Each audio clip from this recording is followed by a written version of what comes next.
Hi guys, this is Omer from MMOHut.com. I'm going to do a first impression gameplay video for Earth Eternal. Free to play 3D browser based fantasy MMORPG published by Sparkplay Media.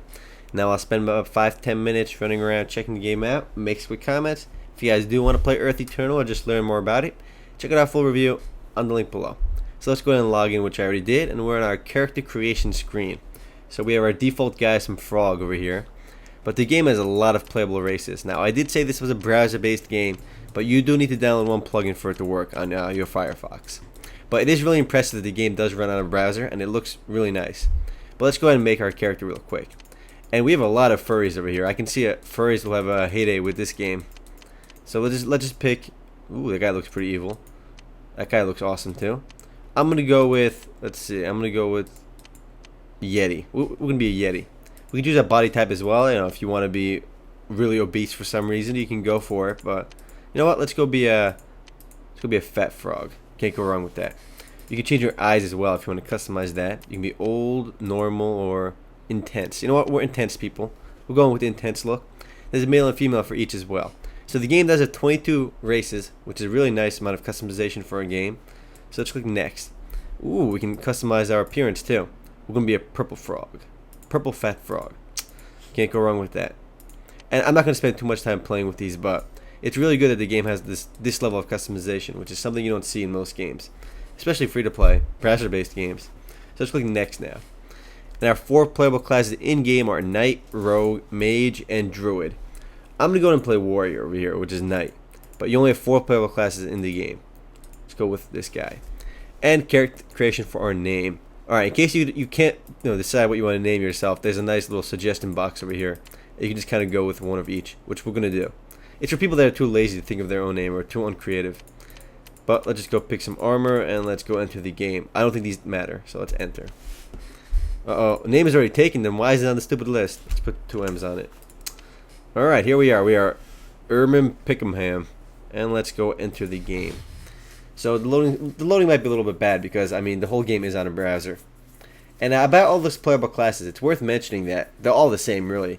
The only thing your race determines is your character's appearance. So here we are in the world of Earth Eternal. Now, it looks really familiar to World of Warcraft because, I mean, it follows the same 3D art style. We are in Bastion 2. I guess it's cooler than Bastion 1. Private Reign. Let's talk to this guy. Alright. Welcome to Earth Eternal. It's about time you showed up. I guess so. So I completed a quest already, and now I get the Nubian War quest. Accept. So this is really the game's tutorial in the beginning. You gotta kind of just do all this nonsense over here. I mean, the blue dot over here just shows you where my quest location is. And the interface is really nice because all the quests kind of just tell you where they are on your mini-map. I mean, it's really impossible to get lost with the quest because you know exactly where to go. So the Surgeon Boars. Complete the quest. Now, this game was developed by a Western studio, so the game's actual translations, well, not translations, but the English dialogue and the quest descriptions and the interface options in the skill descriptions are all really nice and really well done. So let's accept. I have to kill 4 of these Nubian scouts. So I like this already. The game's tutorial kind of makes you really jump into the gameplay. There's no really screwing around and delivering quests and just talking to the dudes. You just go right outside town, you kill some Nubian scouts. Rip these guys up. Alright, let's see what's going on here. I want to figure this out real quick. We have a health bar. I think it's a mana bar. It's called will, of course, not mana. They want to be different. And we got a might bar, which I think is a rage bar. Let's find out. So yeah, this costs 3 might. And we'll try that in a second. I don't want to loot that guy. I'm going to go kill some more Nubian scouts. I'm going to try hitting 3 this time. Yeah, and that used up some of my might over here. We can keep doing it. I'm going to keep doing it now. Alright, we got 4, which is a shield bash, I think. Keep doing this. It only costs 1 might. And it recovers really fast. So the might in the game is basically your rage bar, but it starts all the way full and starts going down. Kind of like energy for rogues in World of Warcraft. Alright, we got some Nubian signets which we can sell. Loot all. Alright, I need to kill 1 more of these bad boys. 2 more of these bad boys and we can progress. Get some ships over there. I'm going to take it that the guys in the red text are aggressive. So the guys in the yellow text are not. The graphics are really nice though for a browser game, I do have to say. Oh, I pulled out my bow by accident. Go back to my sword. Never use bow in close range combat. Doesn't make any sense. Shield bash, shield bash, shield bash. That's right, my obese frog is kicking your ass. And the game does start off really easy, of course. I mean, these guys pose no threat whatsoever. Let's go look at our guy running around. You spin the camera really fast, though. Whoa, look at him go. So let's not do that before I get this. Of course, spacebar jumps. I mean, I haven't really found the game where spacebar does not jump. Ooh, we got arrows in the wall over there. We got a little bit of lag. But it's because I'm recording the game in a really weird way. Not my usual style. Fraps doesn't really work on most browser games, and it didn't work on here for some reason, so I'm just recording my whole monitor, and I'm going to crop it out later. Private Ryan? Nope, we got to talk to... Oh my god, I'm going the wrong way. We got to go to the blue dot on my radar. So I did go the wrong way. Oh, I got to kill one more guy. Whoops. We have another player over here in the tutorial zone, so the game is not empty, which is good. Although he's the only other player I've seen so far. Let's kill this Nubian scout. Now I'm just really impressed. This game looks as good as it does on a browser. And the game, I mean, you do have to download one component for it, but it's really not too bad because I downloaded it in like 2 minutes only. So the game can run really nicely. The way it does that though is as you progress throughout the game, it downloads new zones automatically. So you'll keep, your loading times will be long in new areas, but it's still really awesome for a browser-based game. And the fact that there's a lot of variety on character creation is cool too. Though it is only 4 playable classes right now. I'm sure more will come later. I mean, the developers behind the game are the same guys publishing the game, which is always good. So they can really take some advice from the community and keep the game up to date. And they've been doing a pretty good job lately. Though, they did promise a Mac client a while ago, but it's not out yet. But the game is crafting. It has a lot of interesting features. One thing I do like is that the game has a credit exchange system. Credits are the game's cash out currency. Alright, I need to go over there first. Right click, Surgeon Board. Yeah, there's a cash out currency in the game called credits, but you can exchange your actual gold in game that you earn from killing monsters for credits. So you can technically get all of the cash up items in the game through the actual game without paying. Though paying is probably the easiest way to get them, but it's always awesome that the game kind of lets you get the cash up items without paying. And the way that works is you can kind of exchange credits with other players in the credit system, the credit market. So there's really no room to be scammed. I mean, you can actually trade your credits for cash if you need it, and you can trade your cash for the credits if you need it. I mean, it's interesting and it prevents people from getting scammed, and it lets the really hardcore players in the game get the cash up items that they would normally not have access to. So Sir Lancelot, Knight of the Round. I was not aware Lancelot was a raccoon, but maybe it's just me, I wasn't reading, who knows. So the Nubian War over here. It's really cool that there are a lot of quests in the game. It's not really just grind oriented.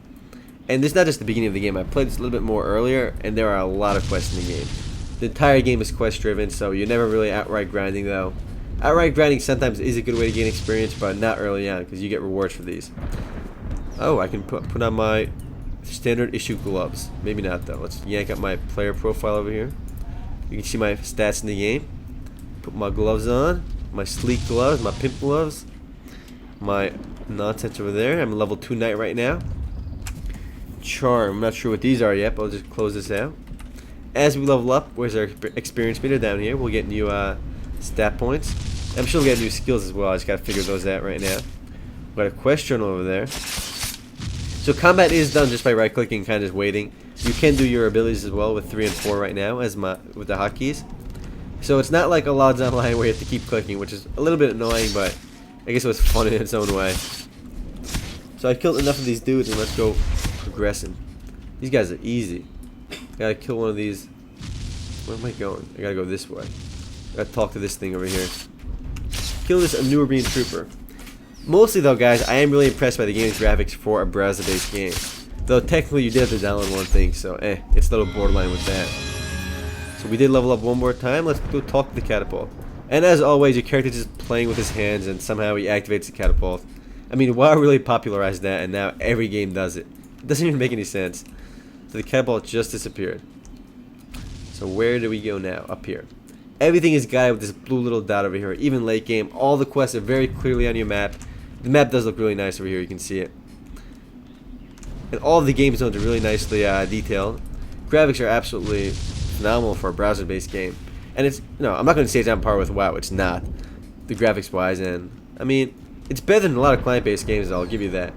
And the armor does look pretty cool over here. This guy's got like epic paladin armor or something.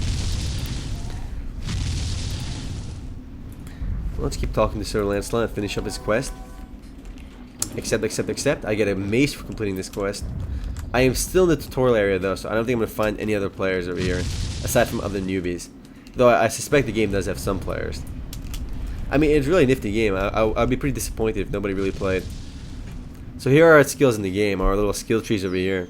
So level 6 I can start getting new skills, but until then I really can't. But another thing I really like about the game is it has like this Runes of Magic style dual classing system over here. You can actually learn skills from all the other classes in the game. Not all of them, there's only 4 that are really classing the game. Let's be on this guy before he kills me.